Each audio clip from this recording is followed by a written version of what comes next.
We are going to hope for the best, see what happens. Let's do this. All right. 3, 2, 1.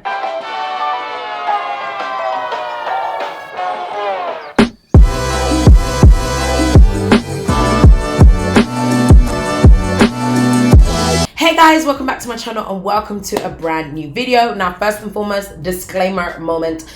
If the sound is a little bit different or a little bit funny, forgive me guys, but I finally managed to make the software that connects to my microphone work. It wasn't working for the last couple of videos, but it finally worked now. So I'm just testing it out. So if the sound is like funny or if I feel like it's not making much of a difference, I just won't bother using it. But I'm just testing it out to see, because like I said before, I'm trying to make sure that the visuals, the audios, everything works well together and actually looks really, really good. But anyway, in case you are here for the very first time, my name is NISSYTEE. I am a content creator, a speaker, and an entrepreneur. And over here on this channel, it is all about all things branding, building a brand that you can be proud of, and of course, making sure that you reclaim your power. So making sure that you are the best version of yourself as you go about doing all of the incredible and amazing things you've been called and destined to do. Now, as you can tell by the title of today's video, we are talking about how to secure those brand deals. Now, just in case you're wondering, what the hell do you know about securing brand deals? Now, guys, over the past few years, as I've built my social media presence, whether it be on YouTube,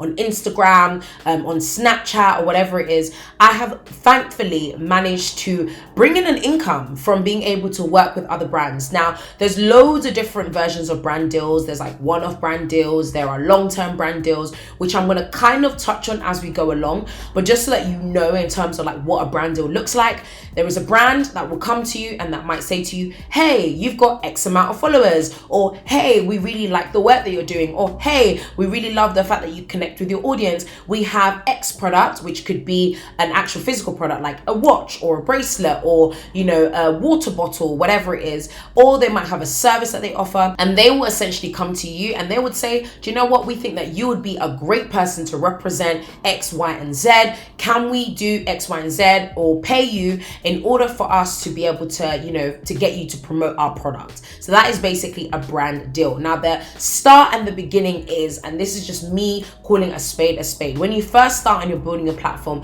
a lot of the time people want to do things for free or for exposure. Now, the reason why I put them in quotes is just because it's so relative. Now, for me, when I was starting off, because social media wasn't necessarily a big thing back then, there was not really a lot of conversations happening. There weren't really a lot of conversations happening around social media and money and how much people are making. And even till now, to be honest with you, social media can be a very hush space where there's not really like rules and regulations as to like, this is how much certain influencers should be making per post or whatever it is. It very much is like a free-for-all market, which I quite like, because it means that just because you decide to charge £100 and I decide to charge 1,000, that's my business. You charging 100, that's your business. But a lot of people also argue like it's not fair because some people get underpaid and blah, blah, blah, blah. Now, everyone's got their different opinions, but that's neither here nor there. For some people, you know, when I first started off, social media wasn't that big of a thing. So I actually was happy to do a lot of things for exposure or for free, because I knew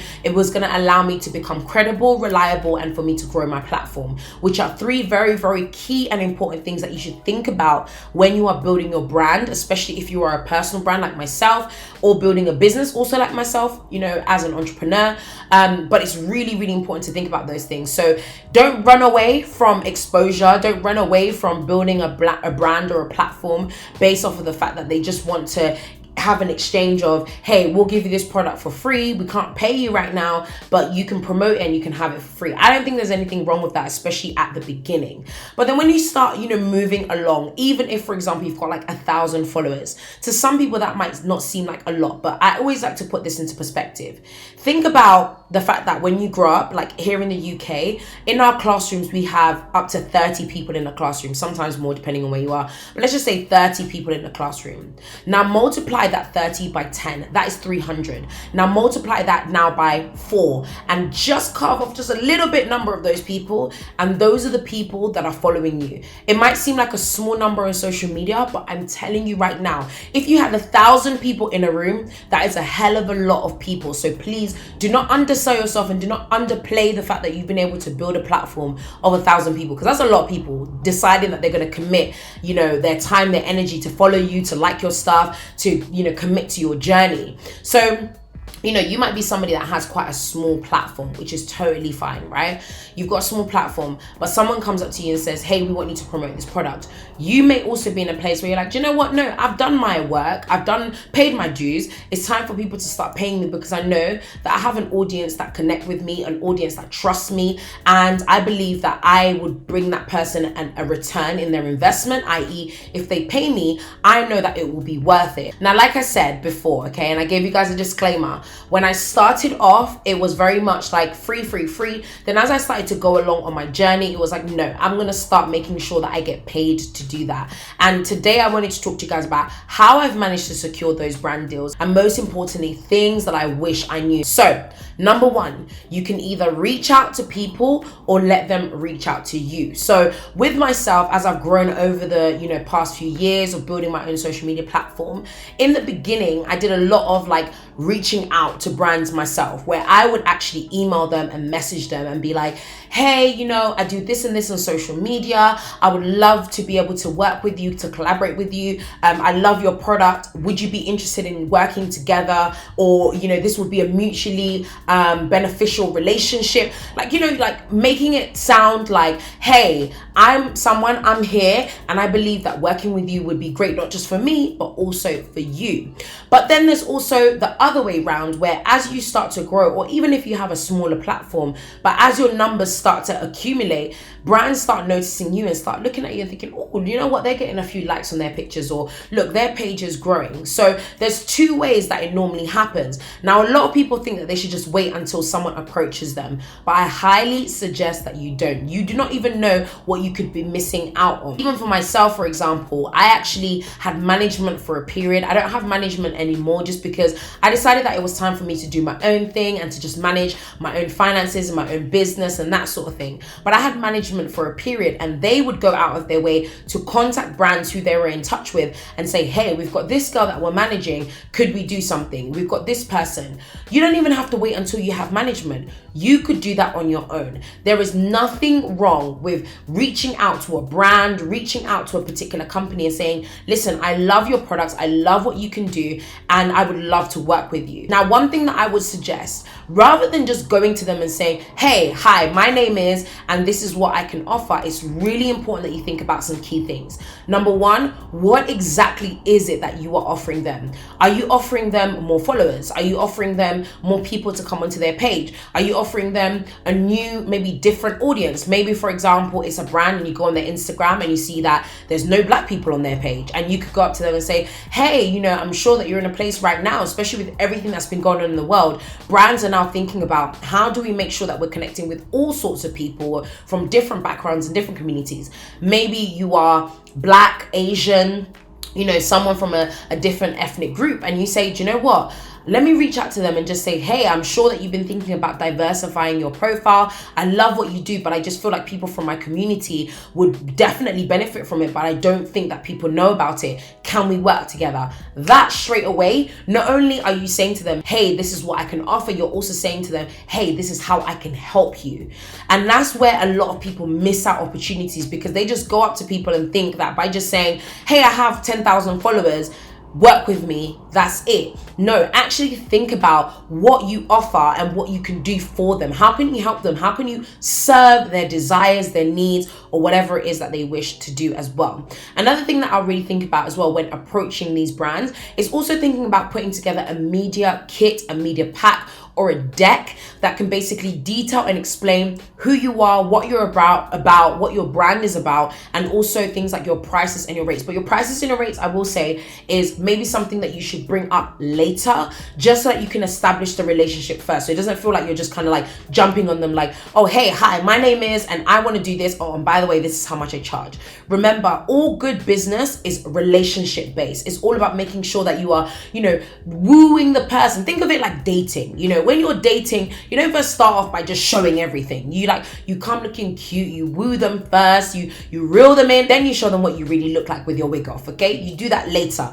And it's exactly the same thing. You woo them first, you kind of talk about who you are, why you love their brand, why you're impressed by what they do. And then when you've started to speak and to really establish a relationship, then you start talking about money and finances and that sort of thing as well. But some really, really important things to think about when you are approaching those brands. The second way that I managed to secure brand deals myself, but also something that I really, really wish that someone told me about, was positioning myself and positioning myself well. In the beginning, when I was first building my brand, I just kind of did what I felt was right at the time. One minute I was talking about like political matters. Next minute I was talking about like social issues or like things that were happening in like popular culture. Then the next minute I started like vlogging. Like there was just a lot going on, right? And only recently, I would say probably over the past like 2 years, is where I feel like I finally started to position myself well, i.e. I went out of my way to get professional shots done. So if you go on my Instagram, yes, you'll see like candid shots and different things going on.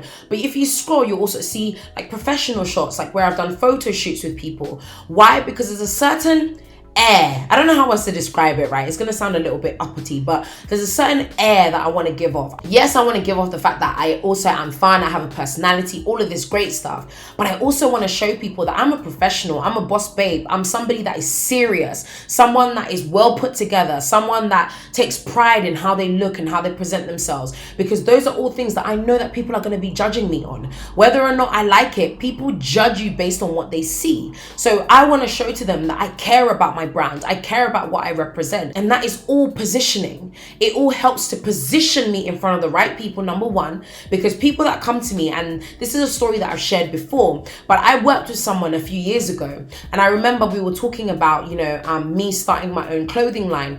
And in case you guys don't know, I have something called the Power Collection. We sell t-shirts and jumpers for now. But basically, when I first started putting it together, I was kind of asking different people, like, how much would you pay for something that I sold? And one person said something that probably changed the game for me. I remember asking, and she said, oh, like, I'll probably think like 50, 60 pounds, which at the time I felt as though it was just too expensive. And I was like, what, 50, 60 pounds? And she was like, yeah. And I was like, wait, why that much? And she was like, well, it's you. Like, you always give off a vibe that, like, if you're going to sell anything, it's going to be expensive. And if you are, like, you're not a cheap person, you give off this vibe. And I sat back and I realized, I was like, damn, I wasn't even doing that intentionally, but that's the impression that people have gotten off of me, that I'm not a cheap person. I'm someone that takes pride in how I look, and I take pride in the things that I produce. And I'm certainly somebody or an individual that is not necessarily, I don't know what to even call it, but you just wouldn't associate me with like a low budget brand or whatever it is, right? Not that there's anything wrong with it. Like, I still rock Primark, I still buy things from Poundland.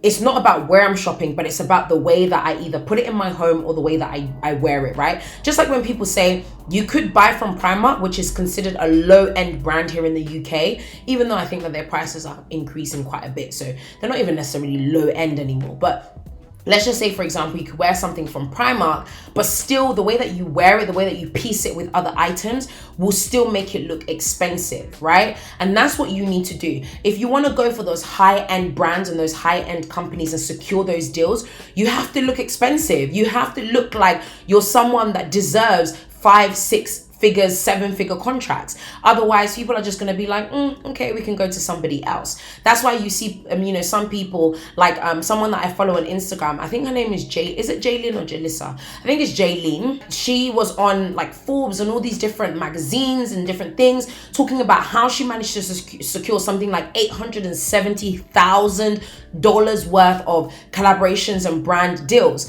And when I went onto her page, I said, it makes absolute sense. I can completely completely and utterly understand why someone would pay her a certain amount of money. Yes, she's got X amount of followers, but not just that. If you look at her page and you see what it actually looks like, it represents someone that you can't be paying $100 to. It doesn't make sense. So the next time that you're posting pictures on your Instagram, you're thinking about, securing brand deals, really think about what you are representing to people and how you are positioning yourself. Number 3, something that I wish, Lord, I wish that someone told me. It is okay to say no. Not every deal is the right deal.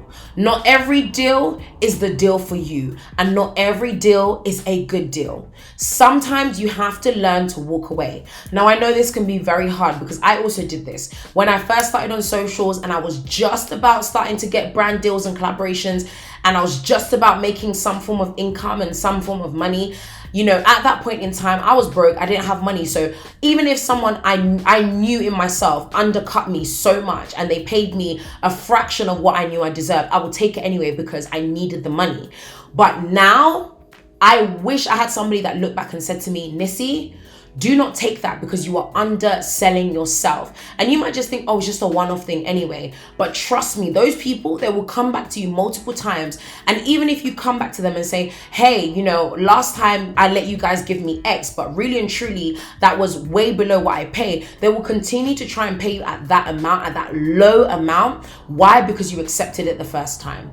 It is okay to say no. It's okay to turn down deals. It's okay to say, no, I'm not going to have that. It's way below what I deserve, and it's way below the amount of work that I have put in. Because remember, social media might look easy on the outside, but for anyone that's doing it, that's building their platforms, you will know that even, for example, a picture that you might just see someone post on Instagram could have taken them hours just to get hundreds of pictures to pick that one and then to edit it and to get it up so that it looks right on their page.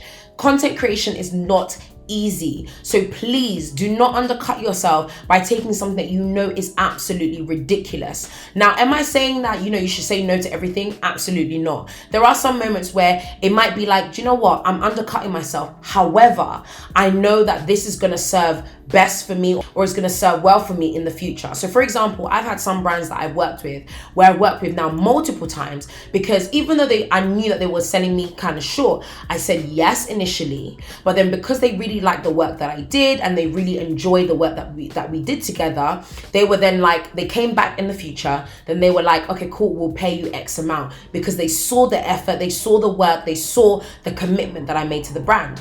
Or there's also the other aspect where I actually had this with a particular brand, quite a big brand actually. I'm not gonna name any names, but a big brand came to me and said to me, hey, we want to pay you this amount of money. That was one of the biggest deals I would have done at that time. It was a 4-figure deal and it was a pretty good amount, but it was way below what I was asking for. And we kept going back and forth, and they basically were not budging. And I literally said no. I said, unfortunately, I'm not going to do it. I would love to work with you guys, but that's just not my amount. About a month later, they then came back to me and they were like, we're sorry that we couldn't work with you last time. However, we now have the budget. Now, imagine if I had said yes the first time. They would not have paid me my price because they would have known that they could get away with it. Whereas I said no. And then they came back to me and then they paid the price that I wanted them to pay because they knew, okay, this is what she's asking for and she's worth it. So don't be afraid to say no. It's okay. Then the next one, okay, kind of ties into the no, but please, guys, don't be afraid to negotiate. Like I said, I've worked with different types of brands and I've been in this industry for a good few years to know that these brands sometimes just do not want to pay. And I get it because I'm also a business owner, so I see things from both perspectives. Sometimes it's not even because they just don't want to pay you. Sometimes it's because they've got a limited budget that they're trying to stretch between loads of different people to try and get the results that they want for themselves or for their client or whatever it is. And sometimes it gets like that. In all honesty, I'll hold my hand up where even, for example, with us at NT Media, we've worked with certain brands or certain people where we're like, do you know what, we can't pay you this amount because we're trying to make the budget stretch amongst all these different types of people. However, it is okay for you to negotiate. In fact, I I encourage it. Negotiate. Go out of your way to go, not back and forth in an aggressive way or in a horrible way or in a dismissive way,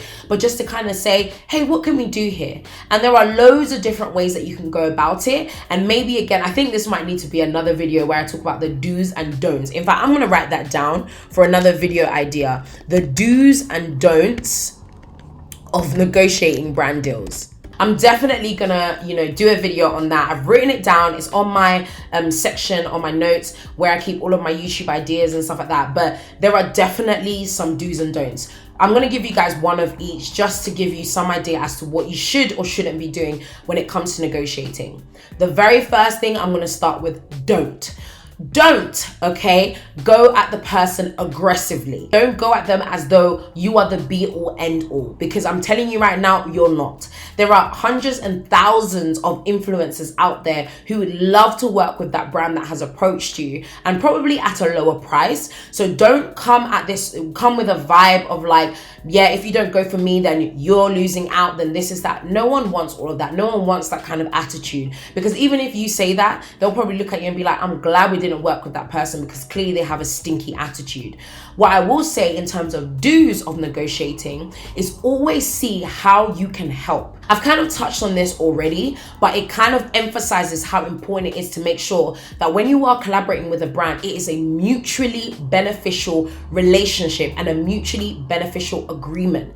This is not just about what you can get from them, but it's also about what you can give. So making sure that when you're negotiating, explaining to them, okay, because maybe it might be a brand that's like, our budget is too low, we can't go with this, and explain to them like, these are all the different things that I want to do for you guys. What do you guys need? Is there anything that I can do to be able to help you guys to maybe understand what it is or what it is that I'm going to be doing? But always come from a perspective of how can I help, rather than a defensive and very just bad vibes type place, okay? So please feel free to negotiate, open up conversations. Just because someone says this is what we can do, don't accept that as the final offer. If it's, if you want to go past that. If you don't, that's fine, accept it. And if you're happy with it, perfect. But if you're not, don't be afraid to just come back to them and just say, wow, I would love to work with you guys and I love your brand. I think that you guys are incredible. What you guys are doing is absolutely amazing.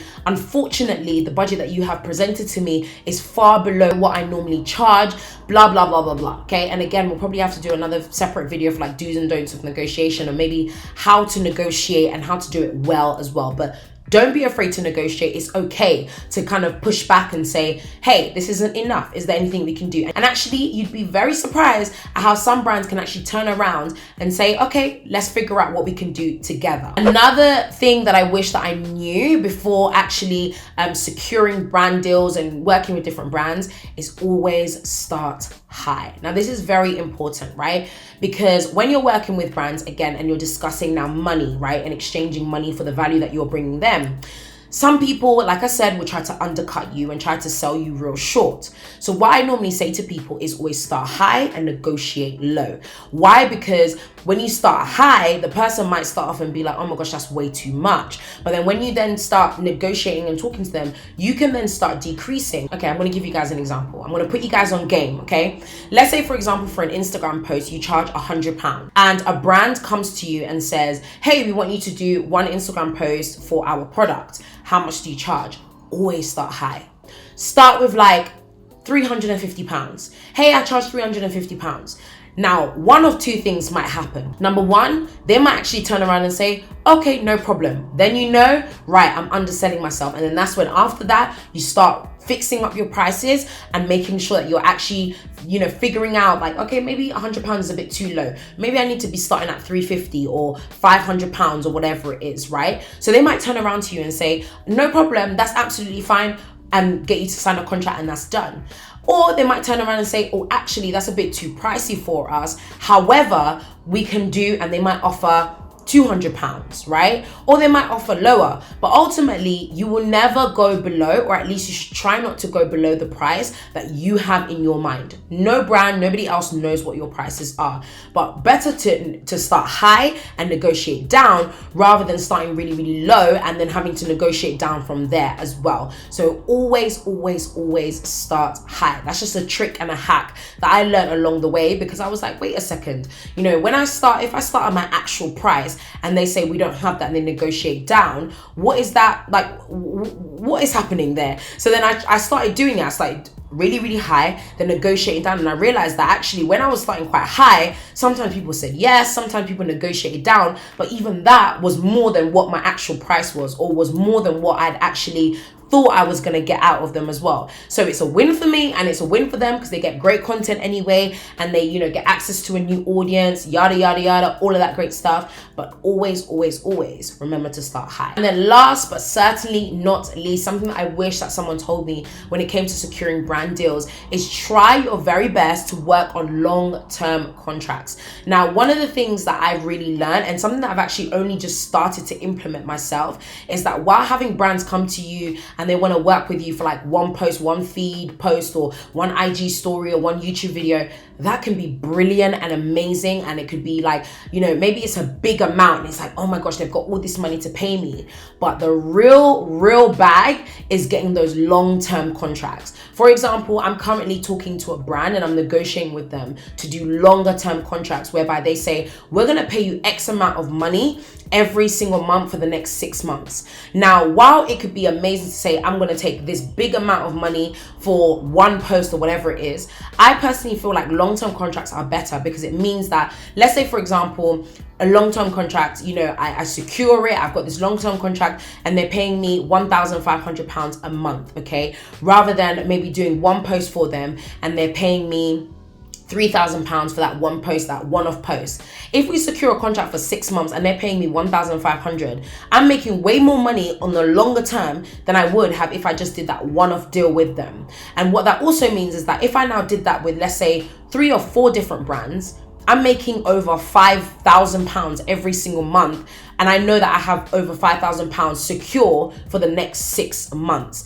That to me is great business. And like I said, it's something that I've only just started to really think about. And funny enough, it was actually the brand that came to me and said, hey, let's think of doing a longer term contract. And I was like, oh my days, why haven't I thought about this? Even if they're smaller, like, you know, they're paying you £250 a month. Now imagine that's £250 a month from one brand. Now think about how many brands you can do that with, and you know that that's consistent income for the next 6 months, for the next year, for the next 2 years. That to me sounds like a great plan, because then you know, all right, cool, I've got this amount of money for the next 6 months. I can pay my bills, I can do this, I can do that. I can, you know, make great content as well as making income maybe from other places as well. But guys, that is it. That is how I have managed over the past few years of being on social media and being a quote unquote influencer. I really don't like the term, because I feel like people just made it into some weird thing. But being an influencer and working with brands and working with different brands, and also things that I just wish I knew before I actually started collaborating with these brands. And I really do hope they help you. If they do, make sure you leave a comment below, or if you've learned something new, leave a comment below as well. And make sure you let me know what else you want to see on this channel too. Like I said, I'm staying consistent for you, but I also really want to be in a place where I'm creating content that you want to see. And of course, don't forget to like, subscribe, and share. Hit the bell button so you're notified every single time I post a brand new video. And as always, stay beautiful.